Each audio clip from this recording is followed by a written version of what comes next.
오늘 주어진 본문 속에서 변곡점, 절망에서 회복으로라는 제목으로 하나님 말씀 함께 나누겠습니다. 여러분, 변곡점이라는 이 단어, 이 말을 들어보신 적 있으신가요? 주로 수학에서 사용되는 용어이죠.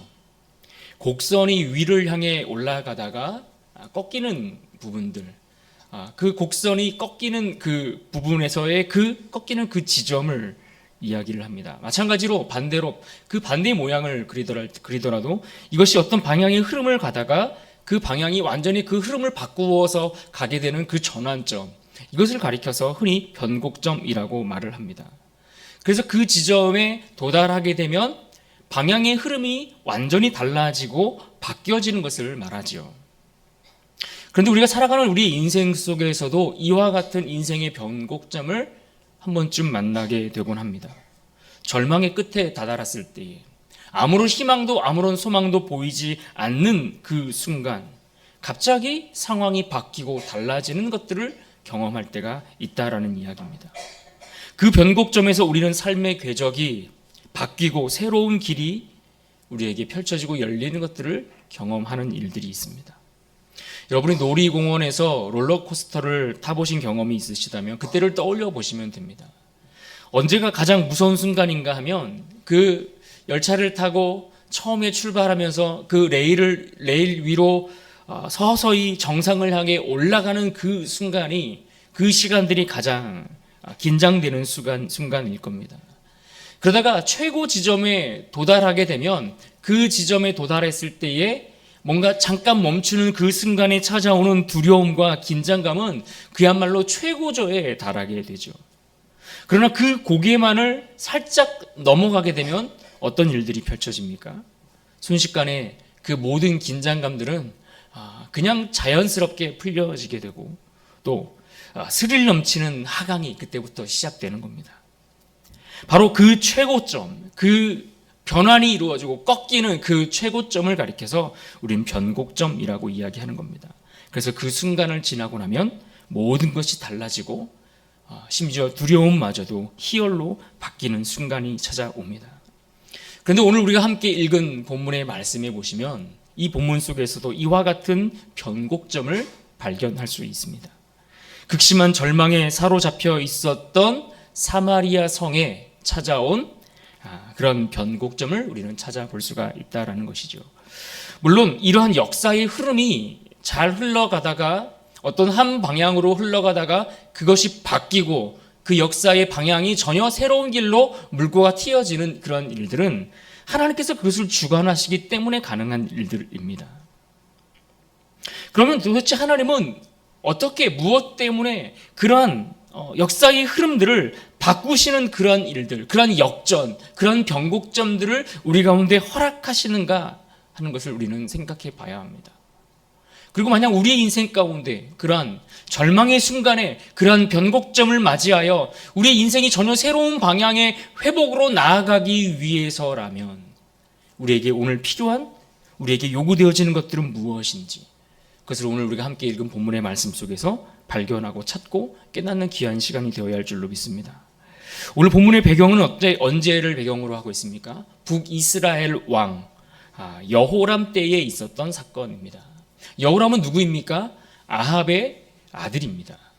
아합을 이어서 그가 죽고 아하시아가 왕위에 올랐다가 그가 난간에서 떨어져 병들어 결국 세상을 떠나고 그 뒤를 그 동생 여호람이 이어서 북이스라엘을 통치하고 있습니다.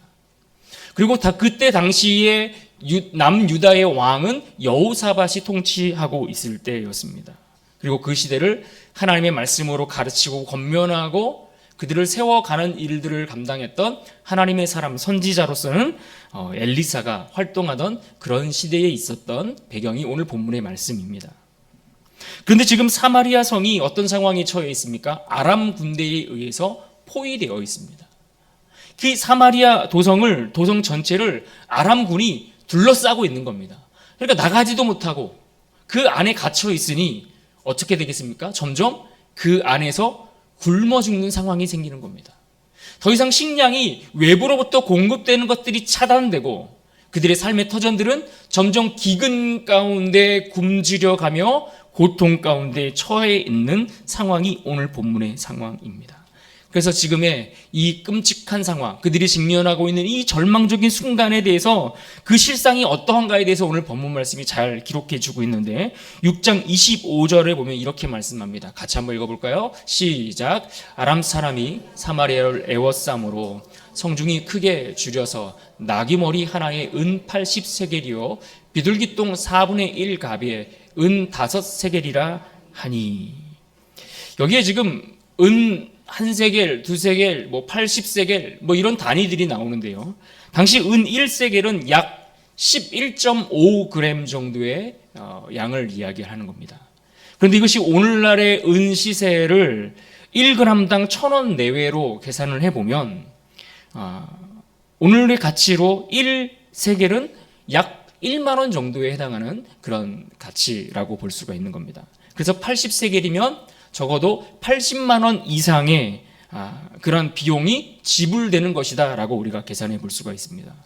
그런데 이 나귀 머리가 나오잖아요. 나귀 머리는 율법에서 부정한 짐승으로 다루고 있어서 이스라엘 백성들이 식용으로 사용하기에는 아주 부적합한 그러한 음식이라고 할 수 있는 겁니다. 그런데 사람들이 먹기에도 조금 어려운 그런 부정한 짐승에 해당하는 그 나귀 머리 하나가 거의 돈 100만 원에 가까운 금액에 거래가 되고 있다라는 이야기인 겁니다. 또 비둘기똥이라고 했는데 이 비둘기똥은 비둘기의 배설물을 이야기하는 것이 아니라 어떤 비료나 향신료 아니면 곡식 찌꺼기들 이런 것들을 혼합해서 말린 그런 음식 종류라고 음식의 재료라고 할 수 있습니다. 그런데 이것이 4분의 1 갑이 은 5세겔에 거래되었다고 했습니다. 이 갑이라는 단위는 0.35리터 정도의 부피, 분량을 이야기를 하는 겁니다. 그러니까 쉽게 이야기하면 4분의 1 갑은 오늘날로 치면 300ml 정도. 그러니까 커피 한 잔 정도. 이 커피 한 잔 정도 되는 그 찌꺼기 곡식 가루의 그 분량에 되는 그 양을 최소 5만 원 이상의 돈을 지불해야만 얻을 수 있는 그런 처지에 이르렀다라고 말씀해 주고 있죠. 심지어 오늘 본문에 보면 여인들 간에 다툼이 일어났습니다. 왜요? 너무 굶주려서 오늘은 너희 집 아이를 잡아먹고 그 다음은 우리 집 내일은 우리 집 자녀를 삶아 먹자 이런 이야기를 해서 저 집 자녀를 데려다가 삶아 먹었는데 그 다음날 그 집에서 자기 자녀를 감추고 숨기는 그런 일들이 벌어졌기 때문이죠. 얼마나 비참하고 극심한 절망 가운데 정말 살기 위해서 최악의 그 저주스러운 삶을 살아가고 있는 그 지경을 우리에게 보여주고 있는 겁니다. 여러분, 이처럼 사회가 완전히 망가지고 무너지고 그야말로 절망 가운데 서 있음에도 불구하고 당시 상황 속에서 누구도 그 문제를, 그 상황을 해결하려고 나서고 책임지려는 이가 없었다라는 것이 더 절망적인 것입니다. 당시 왕이었던 이 여호람은 그의 아버지 아합의 뒤를 이었는데 이 아합의 뒤를 이은 그 여호람은 아버지가 행했던 그 악한 행위, 아합은 이스라엘의 가장 악한 왕으로 우리가 잘 알고 있지 않습니까? 근데 그 아버지 아합이 행했던 그 악한 행위를 그대로 답습하며 그 범죄하여 하나님 앞에 그 악을 행함으로써 이스라엘이 지금 처한 상황의 그 결과를 맞이했다라는 것을 우리는 알아야 합니다. 이처럼 왕의 타락과 더불어 온 백성이 함께 그 악한 길을 가고 있음으로 인해서 찾아온 절망적인 상황. 그런데도 왕은 이 문제를 놓고 회개하지 않습니다. 이 문제를 놓고 해결하기 위해서 반성하거나 아니면 다른 대안을 찾는 것이 아니라 도리어 이것이 하나님께서 허락하신 벌이니 하나님의 사람 엘리사의 책임이다라고 이야기하며 그를 죽이겠다라고 엄포를 놓고 있는 상황이 6장의 마지막 부분의 내용인 겁니다. 여러분, 우리가 종종 이 땅을 살면서 절망 가운데 놓이고 어떤 실패의 자리에 놓이는 것은 거기에는 여러 가지 이유가 그 안에 담겨 있을 겁니다. 그런데 때때로는 우리가 그 절망 가운데 처하는 이유들을 가만히 들여다보면, 정직히 돌아보면 돌이키지 않는 우리의 연약함 때문일 때가 참 많이 있습니다. 바뀌지 않는 우리의 습관들, 규모 없는 삶, 어쩌면 탐욕으로 인한 결과, 어쩌면 지혜 없음으로 인해 혹은 게으름으로 우리가 우리의 연약함으로 발생할 수 있는 수많은 절망의 순간들을 맞이할 때에 우리는 무엇이 문제인지 그 원인을 찾아서 회개하고 돌이키고 뭔가 삶의 방향을 새롭게 가지고 나아가야 되는데, 우리는 이 이스라엘의 상황처럼 오히려 그 문제를 해결하기 위해 방향을 수정하는 것이 아니라 남 탓을 하며, 사회 탓을 하며, 구조 탓을 하며, 뭔가 나에게는 잘못이 없고 누군가에게, 나를 제외한 누군가에게 그 원인이 있고 문제가 있고 그래서 내가 어려움을 당한다라고 그렇게만 취급하며 살아갈 때가 있지는 않으신가요? 이처럼 이스라엘 백성들이 처한 상황들은 도무지 출구가 보이지 않는 절망스러운 순간입니다. 그리고 또 우리도 그런 순간들을 맞이할 때가 있습니다. 그런데 오늘 말씀을 보면 참 놀라운 것은 이처럼 아무도 책임지지 않고 아무도 돌이키지 않는, 출구가 보이지 않는 그 순간에 오늘 말씀에 하나님의 음성이 이스라엘을 향하여 선포되고 들려오는 것을 볼 수 있습니다. 하나님의 사람 엘리사가 지금 그 현실에서 아무도 상상할 수 없었던 회복의 말씀을 그들에게 전하고 있습니다. 그 말씀 함께 보실까요? 7장 1절입니다. 우리 한 목소리를 읽겠습니다. 시작. 엘리사가 이르되 여호와의 말씀을 들을지어다. 여호와께서 이르시되 내일 이맘때에 사마리아 성문에서 고운 밀가루 한 스아를 한 세겔로 매매하고 보리 두 스아를 한 세겔로 매매하리라 하셨느니라. 아멘. 여러분, 이 1절의 말씀은 분명 상황이 역전되는 변곡점이 너희 가운데 있을 것이다 라고 말씀하고 있는 내용인데요, 이것이 왜 역전을 말하고 있는 말씀인가를 우리가 잘 보셔야 합니다. 밀가루 한 스아는 약 22리터 정도 되는 분량입니다. 한 스아에 22리터, 굉장히 많은 양이죠. 그런데 은 한 세겔이 오늘의 가치로 약 1만 원 정도 된다고 했으니까 밀가루 44리터에 1만 원, 만 원, 2만 원이면 그 분량을 살 수 있는 그러한 날이 오게 될 것이다 라는 것입니다. 그것이 언제요? 단 하루 만에. 내일 이맘때면 지금의 절망이 완전한 회복으로 너희에게 찾아올 것이다 라고 말씀하고 있다는 거예요. 단 한 월에 식량 가격이 폭락해서 그 누구라도 기본적인 양식을 어렵지 않게 살 수 있게 될 것이다. 다시 말해 단순히 먹을 것을 조금 얻는 정도가 아니라 그들의 삶에 필요한 모든 경제가 완전히 회복될 것을 말하고 선언하고 있는 말씀입니다. 절망의 그 두려운 순간이 다 지나가고 이제는 변곡점을 맞아 완전한 회복의 때를 너희가 경험하고 누리게 될 것이다 라고 말씀하고 있습니다. 회복과 부흥의 전환점을 말씀하고 있는 겁니다. 그런데 저는 이 말씀을 준비하면서 그런 생각을 해봅니다. 왜 하나님은 이들에게 이와 같은 역전의 상황, 그 상황의 흐름이 꺾이는, 전혀 새로운 방향으로 흘러가는 이 변곡점을 그들에게 허락하셨는가 하는 겁니다. 본문 여기저기 어디에도 이들이 회개했다는 말을 찾아볼 수가 없습니다. 그들이 돌이켰다는 이야기도 없고 특별한 결단을 통해 그들이 악한 일을 청산하기로 무엇인가를 시작했다, 그런 작은 움직임들이 보이더라, 이런 내용들을 성경 어디에도 찾아볼 수가 없습니다. 그런데 그럼에도 불구하고 왜 하나님은 이들에게 이와 같은 상황을 역전시킬 만한 이러한 인생의 그러한 변곡점들을 허락하시는가 하는 겁니다. 마찬가지로 하나님이 우리의 인생 가운데 어떤 절망의 순간에 있을 때에 그 실패와 좌절의 순간을 뒤집을 수 있는 그러한 변곡점, 새로운 기회, 그러한 역전을 허락하신다면 과연 그 이유가 무엇이겠는가 하는 겁니다. 우리가 자격이 있어서일까요? 이스라엘 백성들이 어떤 대단한 조건들을 잘 갖추었기 때문에 하나님이 그런 은혜를 베푸시는 겁니까?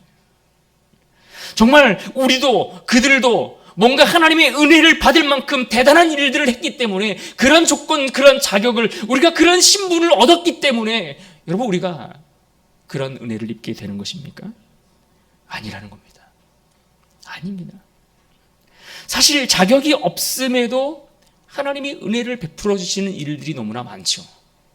내가 무엇을 잘했기 때문이 아닌데 그저 거저 주시는 은혜들이 우리 삶에 얼마나 많이 있는지 모릅니다. 절망의 순간에 우리를 버리지 아니하시고 역전을 허락하시는 하나님의 은혜가 있더라는 거예요. 그럼 도대체 하나님은 그 은혜를 왜 우리에게 허락하시겠는가 하는 겁니다. 분명 하나님이 자격 없는 자에게 은혜를 베푸시고 상황을 역전시키시고 그러한 변곡점의 그 시작점을 우리에게 허락하시는 데에는 반드시 하나님의 뜻하신 바에, 의도하시는 바에 그것을 위한 이유가 반드시 있다는 것을 알고 그 이유를 우리는 깨달아야 할 것입니다. 그 첫 번째 이유를 우리가 생각해 본다면 그것은 바로 하나님께서 자기 백성들을, 자기 자녀를 포기하지 않으시기 때문이라 할 수 있습니다. 하나님은 우리를 자녀 삼아주셨고 우리를 택한 백성으로 우리를 인치셨는데 그의 택하신 백성과 자녀들을 하나님이 포기하지 않으시기 때문에, 내가 너희를 포기하지 않는다, 내가 결코 너희를 내가 의로운 손으로 붙들고 너희를 놓지 않겠다라고 하시는 이 중요한 이 한 가지 사실을 그들로 하여금 알려주시기 위해서라는 겁니다. 비록 너희가 죄의 길 가운데 행하고 있고 그 길을 떠나지 못하여 그로 인해 절망을 맞고 있지만 하나님은 여전히 자기 백성을 향한 그 약속을 잊지 않고 기억하시더라라는 겁니다. 그래서 히브리서 13장 5절에 보면 하나님께서 성경에 우리에게 당부하시면서 특별히 하셨던 말씀들이 있는데 이런 말씀이 나옵니다. 돈을 사랑하지 말고 있는 바를 족한 줄로 알아. 그가 친히 말씀하시기를 내가 결코 너희를 버리지 아니하고 너희를 떠나지 아니하리라 하셨느니라. 내가 너희를 버리지 않고 내가 너희를 떠나지 않고 내가 너희를 붙들고 있을 테니 너희가 세상에 물질 때문에 더 많은 것을 갖기 위해 하나님 아닌 다른 것을 선택하며 쫓아가는 그런 어리석은 일들 할 필요 없다라고 말씀하는 것 아니겠습니까? 하나님은 우리의 삶을 회복하시는데 단순히 우리의 삶을 경제적인 회복을 시키시기 위한 것들이 목적이 아니라 하나님과 우리 사이에 맺어진 언약, 하나님은 우리에게 주신 약속, 내가 너의 하나님이 되고 너희는 나의 백성이 되고 내가 너희의 아버지가 되고 너희는 내 자녀가 되고, 하나님과 우리 사이에 맺어진 그 관계, 아버지와 자녀라는 그 관계, 이것이 다시 회복되고 이것이 다시 우리 안에 살아나고 하나님 안에 거하는 백성들로 서게 하는 것, 이것을 우리가 알고 이 관계를 회복시키시기 위해 하나님은 우리의 연약함에도 불구하고 우리의 삶에 이러한 새로운 역전을 허락하실 때가 있다는 것입니다. 그러므로 사랑하는 여러분, 어떤 절망적인 순간에 서 있다 할지라도 우리가 기억할 것은 무엇입니까? 하나님이 우리의 하나님 되심을 믿으셔야 할 겁니다. 이 천지를 지으신 하나님이 나의 아버지가 되시고 그분이 내 인생을 붙들고 책임지신다는 이 한 가지 사실을 여러분 잊지 않고 기억할 수 있기를 부탁드립니다. 또 하나님께서 우리 인생 가운데 이와 같은 역전의 변곡점을 허락하시는 이유가 있다면 하나님의 말씀이 참되다라는 사실을 우리에게 드러내기 위함이다라고 할 수 있습니다. 엘리사가 전하는 하나님의 말씀을 다시 생각해 보십시오. 그가 선포한 말씀, 누가 들어도 불가능처럼 보입니다. 자녀를 삶아 먹어야 할 정도로 비참한 처지에 이른 그 상황이 어떻게 하루아침에 바뀔 수 있겠습니까? 반대로 생각해 보십시오. 지금 우리가 그런 상황 속에 있는데 내일이면 이 모든 것이 끝날 것이다 라고 하는 그 말씀이 들려질 때 우리가 그 말씀을 쉽게 믿고 이해할 수 있겠습니까? 그런데 그 일은 오늘 말씀 속에서 실제 일어났습니다. 이스라엘 역사 가운데 실제 일어났습니다.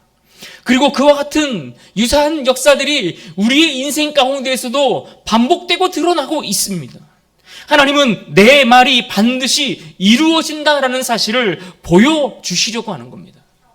비록 우리가 부족하고 연약하지만 그러나 하나님이 우리에게 주신 말씀들은 변치 않고 이루어지고 반드시 응답된다라는 사실을 깨닫게 하시려는 것이죠.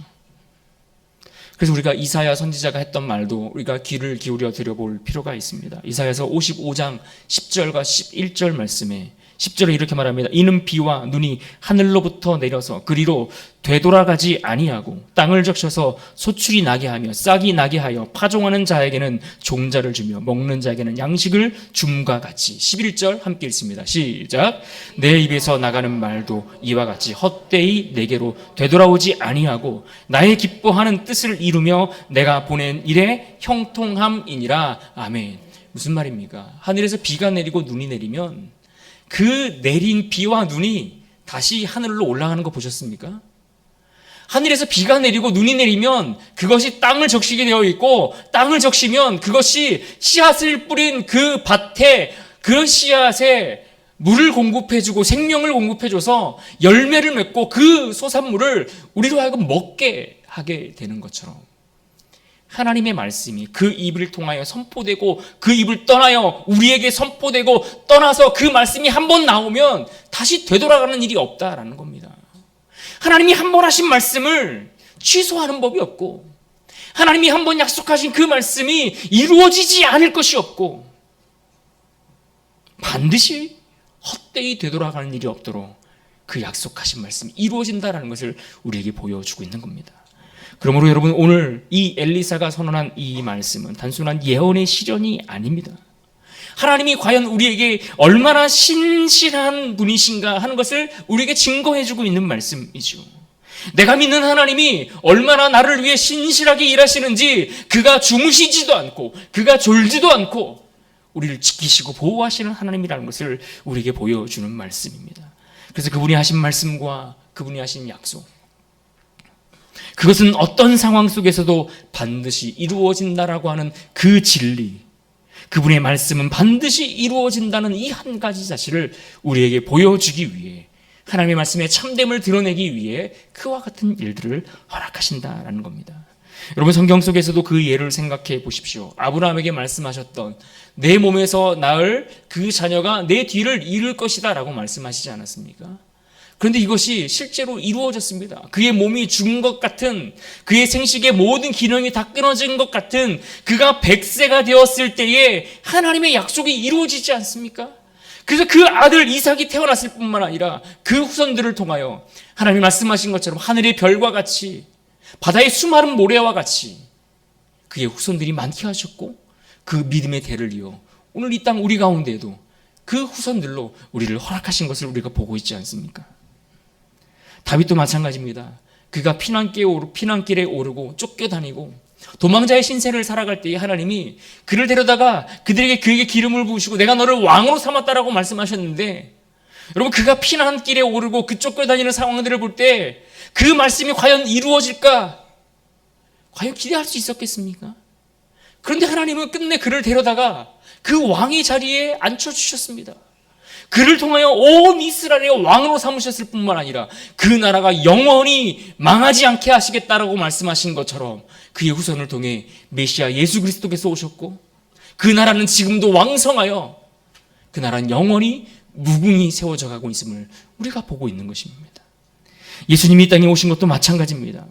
성경은 처음부터 우리를 구원하실 자, 그 메시아가 이 땅에 오실 것을 말씀하셨는데, 그것이 말로만 끝나지 않고 하나님의 때가 참에 이 땅 위에 예수 그리스도께서 오셨고, 그가 죽음으로 십자가에서 끝난 것이 아니라 도리어 부활하심으로 온 인류를 구원하시고 우리에게 약속하신 그 영생을 선물로 주시지 않았습니까?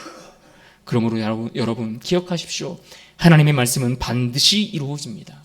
하나님의 말씀만이 참되다라는 이 한 가지 사실을 우리가 꼭 기억하고 붙들 수 있기를 바랍니다. 마지막 세 번째로, 하나님께서 이스라엘을 향해 또 우리를 위한 역전의 그 변곡점을 준비하시는 이유가 있다면 믿는 자의 길을 열어 가시기 위함인 것을 여러분 기억하셔야 합니다. 오늘 말씀해 보시면 엘리사의 말을 들었던 왕의 장관의 이야기가 나옵니다. 이 왕의 장관이 그 말씀을 듣고 조롱합니다. 왕은 엘리사를 죽이겠다라고 엄포를 놓고 있고, 또 장관은 하나님의 말씀을 듣고 오히려 조롱하고 있는 그런 말도 안 되는 일들이 펼쳐지고 있습니다. 그러나 그들이 조롱하든 그들이 위협하든 하나님의 말씀은 이루어졌습니다. 하룻밤 사이에 아람군이 마치 연합군이 조성되어서 그들을 그들을 치기 위해서 달려오는 그런 소리를 어디서 어떻게 듣는지 모르지만 그들이 그 소리를 듣고 두려워서 스스로 무서워 도망하였습니다. 그리고 그것을 나병 환자들이 살기 위해서 항복하러 아람 진영으로 들어갔다가 그 텅 비어버린 아람 군대가 떠나버린 그곳을 보고 그곳에 먹을 것과 얻을 식량이 물자들이 많은 것을 발견하고 실제로 그런 역전이 이루어지는 것들을 하나님께서 보여주시지 않습니까? 그러므로 하나님은 이 사건을 통해서 너희가 믿음이 있든 없든 너희가 이 하나님의 말씀을 듣고 신뢰하든 신뢰하지 않든 하나님을 믿는 자가 그 하나님을 신뢰하는 자가 그 하나님의 역사가 이루어지고 성취되는 것을 누리게 될 것이라는 것을 우리에게 보여주는 것입니다. 죄를 지었다면 회개하고 돌아설 기회를 주시려는 겁니다. 믿는 자들의 삶이 이러한 역전의 기회를 통해서 그들에게 주어진 믿음의 시험을 이기고 성장하고 성숙함으로 나아갈 수 있는 그 길들을 허락하시고 그것을 우리에게 기대하고 있기 때문에 그렇다라는 겁니다. 사랑하는 여러분, 여러분 삶에 절망이 다가왔습니까? 어려움과 고난이 계속되고 있습니까? 물러서려는 자가 아니라 믿음으로 나아가 역전을 경험하고 회복을 누리며 믿음의 성장과 성숙함의 길로 나아가는 그런 복된 인생이 될 수 있기를 주님의 이름으로 축복합니다. 오늘 말씀 속에서 이 왕의 장관이 했던 말을 다시 한번 보면 좋겠습니다. 2절 상반절인데 이렇게 말합니다. 그때의 왕이 그의 손에 의지하는 자 곧 한 장관이 하나님의 사람에게 대답하여 이르되 뭐라고 말합니까? 여호와께서 하늘에 창을 내신들 어찌 이런 일이 있으리요 하더라. 한마디로 하나님이라도 불가능하다라고 이야기를 한 것입니다. 엘리사가 내일 아침, 내일 이맘때면 하루가 지나면 우리의 모든 절망이 회복으로 바뀔 것을 선언했는데 하나님이어도 안 된다라고 그런 이야기했다는 겁니다. 여러분, 천지를 지으신 하나님께 불가능한 일이 있을까요? 우리를 지으셨을 뿐만 아니라 지금도 이 땅의 모든 인류의 역사를 주관하시는 그 하나님께 능치 못할 일이 있을까요? 자기 아들을 우리에게 아낌없이 내어주신 그 하나님이 모든 것을 이루실 수 있는 그 하나님이 우리를 위해 그 무엇을 주지 못할 것이 있겠습니까? 그러므로 오늘 말씀은 우리가 서 있는 그 의심의 자리에서 돌아서야 한다는 것을 말씀해 주고 있는 겁니다. 누가 그 역전에 그 말씀이 성취되는 은혜를 주실 때에 그것을 누리게 될 것인가? 하나님을 끝까지 신뢰하고 그 의심의 자리에서 돌아선 자, 그가 누리게 될 것을 말씀하고 있는 겁니다. 그래서 엘리사는 의심하는 자에게 분명하게 말씀합니다. 내가 내 눈으로 보리라. 그러나 그것을 먹지는 못하리라 하니라. 의심하는 자는 보아도 먹지 못할 것이라는 겁니다. 식량이 내게 풍성하게 주어졌을지라도 그것을 맛보지 못하고 그 인생이 끝날 수 있다는 거예요. 우리 인생에, 우리의 절망의 순간에, 그 절망 앞에 서 있는 우리의 그 순간에 우리도 자주 이러한 믿음과 의심 사이에 갈등하며 서 있을 때가 있지 않습니까? 그런 순간에 우리는 때론 믿음 대신 의심을 선택하고 주님 앞에서 돌아서는 일을 행하기도 합니다. 그러나 내일은 언제나 믿는 자에게 주어진다는 사실을 여러분 기억할 수 있기를 바랍니다. 믿는 자에게 내일이 주어지는 것이지 믿지 않는 자에게 내일이 주어지는 것이 아닙니다. 믿는 자가 누리고 믿는 자가 역전의 그 변곡점을 경험하게 될 것입니다. 믿는 자가 좌절에서 벗어나 회복을 또한 누리게 될 것입니다.